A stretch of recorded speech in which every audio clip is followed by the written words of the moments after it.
हरे कृष्णा। तो मैं आज भुवनेश्वर में हूँ। भुवनेश्वर बहुत ही अधिक प्रसिद्ध है शिव जी के कारण, और शिव जी का ही एक नाम है, भुवन के ईश्वर होने के कारण उनको भुवनेश्वर कहा जाता है, और पार्वती को भुवनेश्वरी नाम से संबोधित किया जाता है। यहाँ एक विशालतम मंदिर है जिसको लिंगराज महादेव कहा जाता है। सारे लिंगों में जो राजा है ये लिंगराज के नाम से प्रसिद्ध है, और ये भुवनेश्वर वो स्थली है जहाँ लाखों या करोड़ों शिवलिंग इस स्थान में पाए जाते हैं। उनकी दिव्य महिमा पुराणों में और अन्य अलग अलग शास्त्रों में महानतम साधुओं ने और ऋषियों ने वर्णित की है। शास्त्र वर्णन करते हैं कि जब काशीराज जब वाराणसी काशी के राजा थे और उन्होंने कृष्ण पर आक्रमण किया था, जब भगवान कृष्ण द्वारका में निवास करते थे, तो शिवजी के वो महानतम भक्त थे। काशीराज ने कहा कि हे शिवजी, आप भी चलिए मेरे साथ, मैं कृष्ण के साथ युद्ध करने जा रहा हूँ। तो काशीराज भी उनके साथ निकल पड़े, और काशीराज जैसे आए कृष्ण के सामने युद्ध हुआ।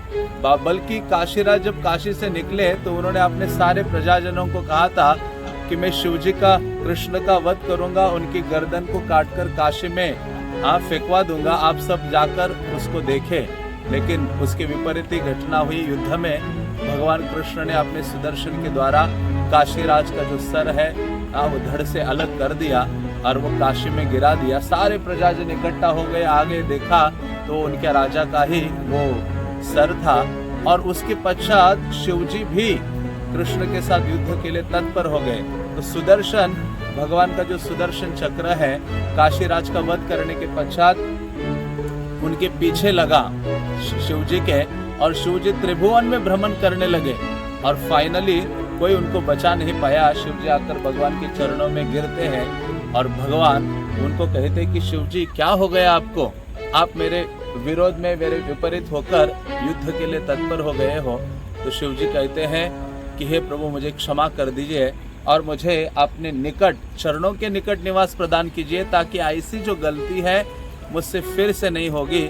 तो भगवान कृष्ण ने कहा, मेरा जो नीलाचल धाम है उसी के निकट ही तुम निवास करो, जो एकाम्र क्षेत्र के नाम से जाना जाता है, और वो काशी से भी महानतम है। तो शिवजी यहाँ विराजमान हो जाते हैं, और जगन्नाथपुरी जो धाम है कृष्ण का, उसका ये गेटवे भुवनेश्वर को माना जाता है। जगन्नाथपुरी में प्रवेश करने के पूर्व व्यक्ति को भुवनेश्वर आकर शिवजी का दर्शन करते हुए यहाँ से आगे धाम में प्रवेश करना चाहिए। ऐसा ये विशेष शिवजी का स्थल है, जो शिवजी भगवान कृष्ण के जगन्नाथपुरी धाम की सेवा करने के लिए यहाँ क्षेत्रपाल के रूप में निवास करते हैं। श्रील भक्ति सिद्धांत सरस्वती ठाकुर जब यहाँ आए थे भुवनेश्वर में, तो उन्होंने रेलवे स्टेशन में उतरते ही प्रणाम किया और कहा कि ये शिवजी की अनुकंपा से ही व्यक्ति धाम में प्रवेश कर सकता है और जगन्नाथ की कृपा को अपनी ओर आकर्षित कर सकता है। तो ये परम सौभाग्य है। आज हमने लिंगराज महादेव का दर्शन किया। विशालतम मंदिर है, लगभग 1500 या 2000 साल पुराना मंदिर है, और उसकी विशेषता यह है कि शिवजी नहीं बल्कि वह हरि और हर दोनों एक साथ निवास करते हैं। इसलिए बाकी सभी मंदिरों में आप जाते हो तो वहाँ गरुड़ स्तंभ आपको प्राप्त होगा विष्णु मंदिर में, जिसके ऊपर गरुड़ होते हैं स्तंभ के ऊपर। लेकिन जब आप लिंगराज महादेव मंदिर में आते हो तो यहाँ उसके ऊपर नंदी भी है और गरुड़ जी भी है। तो ऐसा ये विशेष सुंदर देवालय है। आप जब भी भुवनेश्वर आते हो तो निश्चित रूप से जरूर लिंगराज महादेव का दर्शन कीजिए। और भी कई सारी उनसे संबंधित कथाएं हैं जिनको हम आगे वर्णन करने का प्रयास करेंगे। हरे कृष्णा, जय जगन्नाथ।